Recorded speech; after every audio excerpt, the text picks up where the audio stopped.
Selamat untuk kanal Anak Bangsa TV yang berulang tahun ke-1 dan khususnya Pak Di Kamli. Saya sangat senang mengikuti acara TV-nya dan tentu kita berharap terus memberitakan kebenaran, memperjuangkan juga kebenaran, keadilan dan perikemanusiaan melalui program channel kanal Anak Bangsa TV ini. Selamat, Tuhan memberkati dan melindungi semua yang terlibat di dalamnya. Dan yang membuat saya heran, kenapa seorang gubernur di Jakarta harus capek-capek membangun narasi untuk menyelamatkan bangsa Palestina? Kenapa tidak diprioritaskan menyelamatkan rakyat Jakarta yang terkena pandemi sekarang ini? Pandemi COVID-19, pandemi ekonomi, banyak rakyat Jakarta yang kesusahan, banyak kesulitan ekonomi di daerah Jakarta. Kemana Anies Baswedan?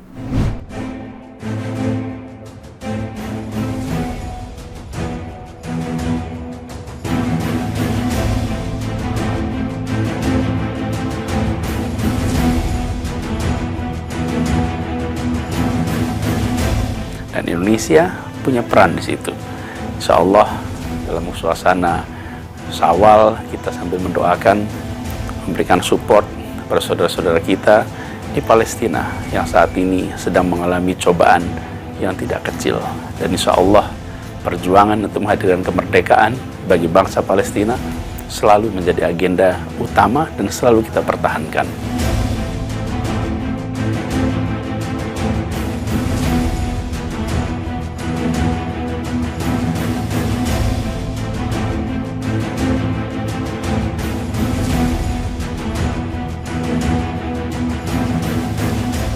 Halo sahabat Indonesia, kita bertemu lagi dalam Opini Rudi hari ini. Sahabat Indonesia, sebetulnya hari ini saya tidak mau beropini apa-apa atau mengkritisi apa-apa, karena hari ini adalah hari spesial buat kami di kanal Anak Bangsa TV. Hari ini 27 Mei tahun 2021, tepat setahun kami berkiprah dalam dunia digital di YouTube kanal Anak Bangsa TV. Tapi saya tidak bisa menahan diri karena ada postingan yang saya baca dari beberapa media mainstream. Ada suatu statement atau pernyataan dari seorang gubernur yang bernama Anies Baswedan, Gubernur DKI Jakarta, yang mengatakan bahwa kemerdekaan rakyat Palestina adalah merupakan prioritas kita, katanya begitu. Ini bagi saya luar biasa. Seorang gubernur mengatakan hal itu seolah-olah dia mewakili negara. Apa yang dikatakan orang bahwa Anies Baswedan adalah gubernur rasa presiden ini terbukti terjawab dengan narasi yang diciptakan oleh Anies. Itu yang pertama. Bagi pendukungnya Anies Baswedan atau kelompok-kelompok orang yang tidak mempunyai pijakan literasi yang bagus, seolah-olah ini adalah suatu hero yang menjawab kebutuhan rakyat Indonesia untuk memperjuangkan Palestina. Statement dari Anies Baswedan sangat heroik.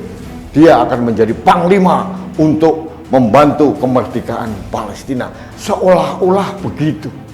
Kalau orang tidak sadar literasi atau berliterasi rendah. Sahabat Indonesia, apa yang perlu saya katakan? Anies Baswedan telah menyesatkan publik dan menyesatkan pendukungnya. Kenapa saya berbuat begitu? Iya, jelas. Karena Anies Baswedan sudah melakukan kebohongan publik. Kenapa? Karena sejatinya perlu Anda tahu semuanya bahwa Palestina itu adalah negara yang sudah berdaulat dan sudah merdeka sejak tanggal 15 November 1988. Bahkan ada sekitar 138 negara mengakui keberadaan negara Palestina.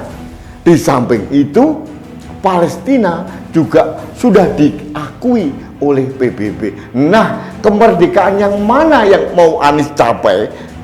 Anies ini sedang membodohi orang. Membodohi pendukungnya yang tidak tahu literasi geopolitik Timur Tengah. Sahabat Indonesia, ini sangat membuat saya ternyuh. Hanya gara-gara Anies ingin meraup simpati dari pendukungnya, dia tega melakukan kebohongan publik. Ini luar biasa. Ada orang bilang, nah kan belum semua negara mengakui. Halo, Indonesia merdeka tahun 1945, tepatnya tanggal 17 Agustus. Apakah saat itu atau mungkin berapa tahun kemudian seluruh dunia ini mengakui Indonesia? Tidak. Apalagi negara-negara yang satu kelompok dengan Belanda tidak mengakui Indonesia. Apakah berarti kemerdekaan yang digaungkan oleh Soekarno-Hatta tanggal 17 Agustus 1945 itu tidak ada artinya? Anies ini tidak tahu apa yang dia mau. Harusnya untuk menarik simpati pendukungnya, dia mempunyai banyak pilihan yang sehat, tidak harus menyesatkan publik. Palestina sudah merdeka, diakui sebagai negara berdaulat tanggal 15 November 1988. Heran saya, ada presidennya. Sekarang presidennya namanya Mahmud Abbas. Lalu kemerdekaan Palestina seperti apa? Kalau sekarang ada konflik antara Palestina dengan Israel, itu lebih pada rebutan wilayah saja. Kita tahu setelah usai perang 6 hari antara Israel dengan negara-negara Arab, banyak wilayah Palestina khususnya yang diambil oleh Israel. Ini menjadi kegundahan para petinggi Palestina, termasuk kita semuanya. Jadi yang sedang konflik sekarang bukan perjuangan kemerdekaan negara Palestina. Bangsa Palestina sudah merdeka. Deklarasinya tanggal 15 November 1988. Lalu apalagi yang mau dibahas?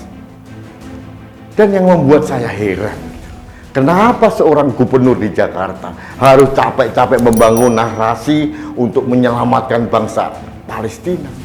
Kenapa tidak diprioritaskan menyelamatkan rakyat Jakarta yang terkena pandemi sekarang ini?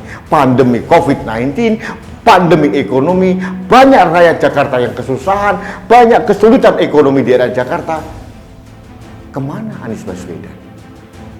Nah, Anies ini bahaya.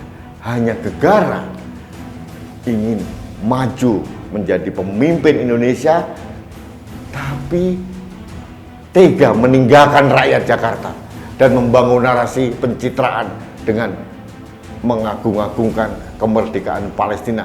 Nah, ini yang salah dan sesat. Kita harus cerdas, kita harus kritis terhadap narasi yang dibangun oleh siapapun. Itu yang paling penting. Sahabat Indonesia, saya ingin mengajak kepada Anda semua untuk mari kita meningkatkan literasi. Ajakan ini selalu saya gaungkan dari hari ke hari dan berulang kali. Supaya apa? Kita tidak disesatkan oleh politisi-politisi yang haus kekuasaan. Jangan sampai seseorang yang ingin meraih simpati publik dari kelompok Islam kemudian menyesatkan. Ini yang bahaya. Ini yang menurut saya kejahatan kemanusiaan. Tidak boleh. Informasi yang sebenar-benarnya harus disampaikan kepada publik. Kalau ada konflik antara Israel dengan Palestina, nah ini kenyataan. Tapi bukan masalah kemerdekaan. Karena kemerdekaan Palestina sudah final. Indonesia salah satu negara yang mengakui kemerdekaan negara Palestina. Sekarang sudah ada kedutaan besar Palestina di Jakarta. Dan ini sudah terjadi bertahun-tahun yang lalu. Lalu kenapa Anies membuat narasi seperti itu? Aduh, bagi saya ini hanya sekedar pencitraan yang salah, pencitraan yang sesat, pencitraan yang penuh dengan kebohongan publik. Sahabat Indonesia, saya hanya ingin memberikan informasi. Negara Palestina sudah merdeka. Ibu kota negara Palestina adalah Yerusalem Timur atau Ramallah yang sekarang. Kota terbesar adanya di Gaza. Ini adalah wilayah yang diakui oleh 138 negara di dunia, termasuk PBB. Jadi, jangan mau disesatkan oleh orang-orang seperti Anies Baswedan bahwa seolah-olah Palestina belum merdeka. Sekali lagi, mari kita baca. Mari kita tingkatkan literasi agar kita tidak mudah disesatkan oleh siapapun, termasuk oleh Anies Baswedan. Nah, sahabat Indonesia, demikian opini singkat saya hari ini tentang informasi atau counter narasi yang ingin saya bangun untuk melawan narasi sesat yang dibangun oleh Anies Baswedan. Sekali lagi saya katakan, negara Palestina sudah ada dan sudah merdeka. Bangsa Palestina sudah merdeka. Sekarang saatnya adalah bagaimana wilayah-wilayah yang dicaplok oleh Israel itu dirundingkan, dikomunikasikan sehingga ada peluang dipulangkan kembali. Itu pun perlu hubungan diplomasi yang bagus, perlu dukungan dari semua pihak, dan perlu doa dari kita. Palestina membutuhkan doa, bukan narasi sesat atau memanfaatkan isu Palestina hanya untuk kepentingan pribadi. Ini yang harus kita lawan. Baiklah sahabat Indonesia, kita bertemu lagi dalam opini Rudi selanjutnya dengan topik-topik yang menarik. Saya atas nama Kanal TV Anak Bangsa mengucapkan terima kasih atas dukungan Anda selama setahun perjalanan kami. Perjalanan yang tidak mudah, tapi kami pantang menyerah. Karena apa? Saya mempunyai tekad yang kuat bahwa Kanal Anak Bangsa TV semata-mata ada untuk menjaga Indonesia. Terima kasih. Jangan lupa like, subscribe, komen, dan share setiap postingan Kanal TV Anak Bangsa. Terima kasih sekali lagi. Salam satu Indonesia, salam budaya Nusantara. Saya Rudi.